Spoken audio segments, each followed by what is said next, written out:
1988, eu tinha 18 anos de idade e muito jovem, a começar a pensar sobre a minha sexualidade, o exercício da minha vida sexual, eu me dei conta que estava surgindo uma epidemia no mundo, no Brasil, que associava de uma forma muito estigmatizante sexo e morte. Uma doença misteriosa que era totalmente desconhecida há 2 anos, segundo as autoridades médicas americanas, transformou-se nos últimos meses na epidemia mais violenta do século.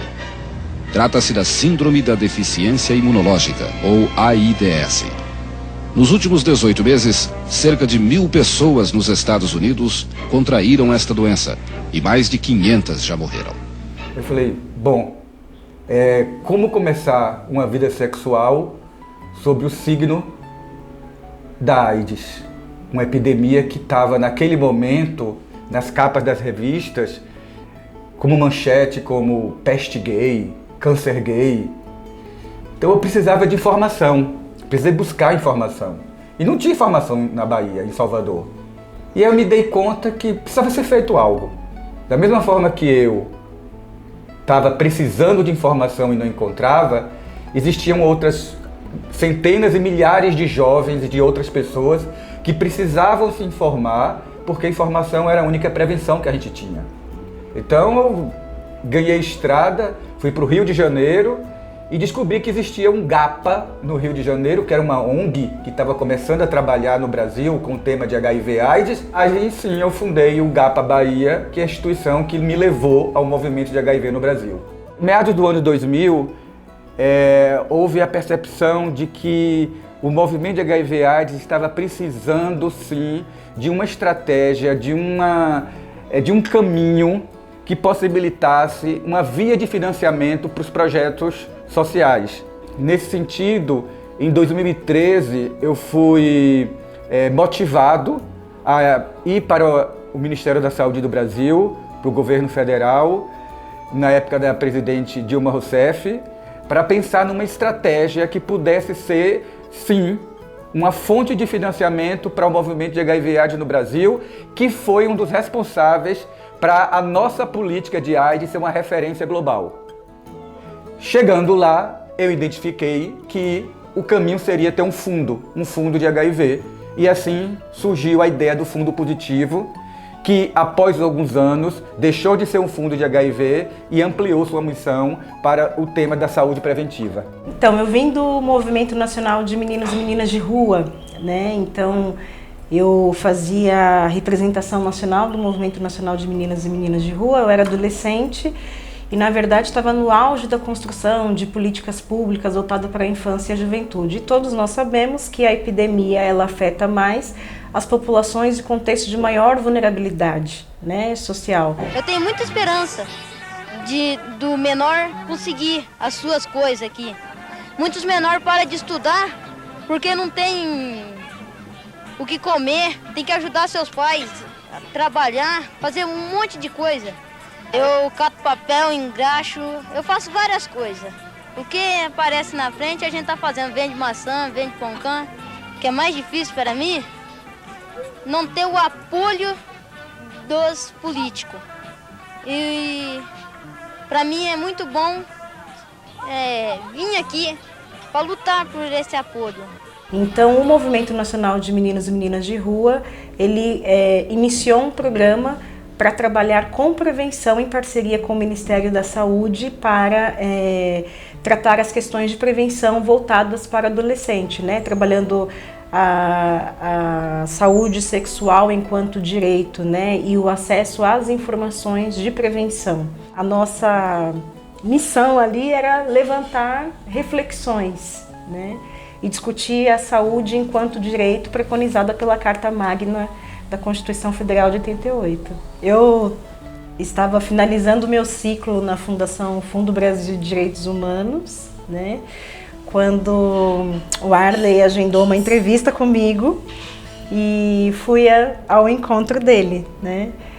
Então foi naquele momento que nós iniciamos, né, o primeiro diálogo. Ele falou do fundo, falou da proposta, enfim, né? E eu acho que foi um momento marcante porque a nossa história ela foi constituída, né, a partir de uma perspectiva bem interessante, né? Eu lembro que quando ele foi me servir a água, caiu o jarro de água toda nos pés. Né? E ali eu tinha certeza de que seria um ciclo, né, que nós teríamos juntos na condução do Fundo Positivo.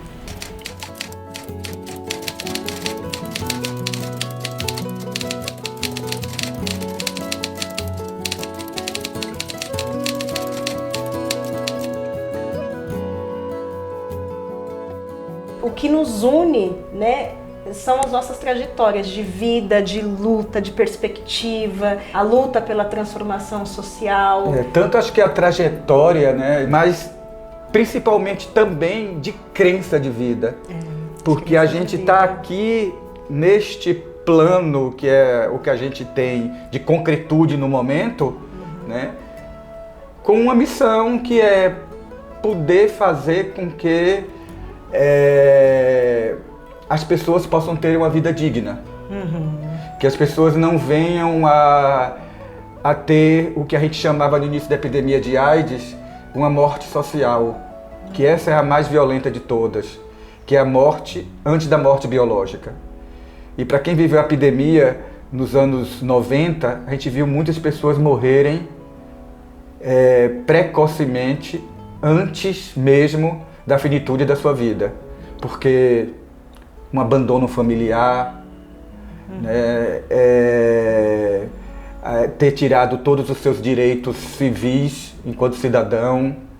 Então, eu acho que a nossa missão de vida é essa. E é muito interessante pensar no legado que o Fundo Positivo construiu ao longo desses 7 anos, né? Então, quando nós olhamos, nós falamos assim, nossa, nós fizemos tudo isso, né? Atendendo população jovem, atendendo as trabalhadoras sexuais, atendendo, né, a população LGBTQI, enfim. Então, eu acho que é uma magnitude incrível. E durante o processo da pandemia do Covid-19 foi muito interessante porque o Fundo Positivo, ele iniciou um ciclo potente na sua história institucional, né? O Fundo Positivo lançou um programa chamado Saúde Positiva ao Covid-19, né, querido? E o Arley, que coordena esse programa, juntamente com diversos especialistas, um time interessante também, que puderam contribuir levando informações técnicas e científicas, né, para a população de modo geral. Então, o Fundo Positivo ele cresceu tanto que nós deixamos só de atender as organizações que atuam diretamente com saúde, né, para atender a sociedade de modo geral. Mais de 3 milhões de acessos, né, de informações sobre saúde, prevenção, sobre cuidados. Então, acho que isso mostra a magnitude do nosso trabalho, né, a sinergia do nosso trabalho. Hoje o Fundo Positivo está em todo o Brasil, apoiando quase de 200 organizações sociais em todo o Brasil. A gente está lá na Amazônia, apoiando projetos com imigrantes da Venezuela, estamos no semiárido brasileiro, estamos no sertão do Ceará, na favela da Maré do Rio de Janeiro. É uma diversidade tão grande, regional, de populações. Quando a gente percebe essa dimensão, a gente vê que realmente aquilo que a gente iniciou em 2015, né, querida?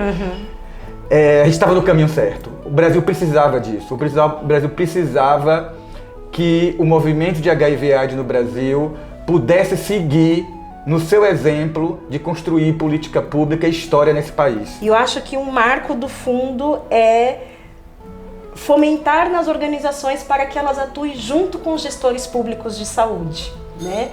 Para fomentar o acesso e a permanência, né, das pessoas dentro da unidade de saúde, sendo respeitada, sobretudo a sua identidade de gênero ser respeitada, né, que ela seja bem acolhida pela equipe de saúde.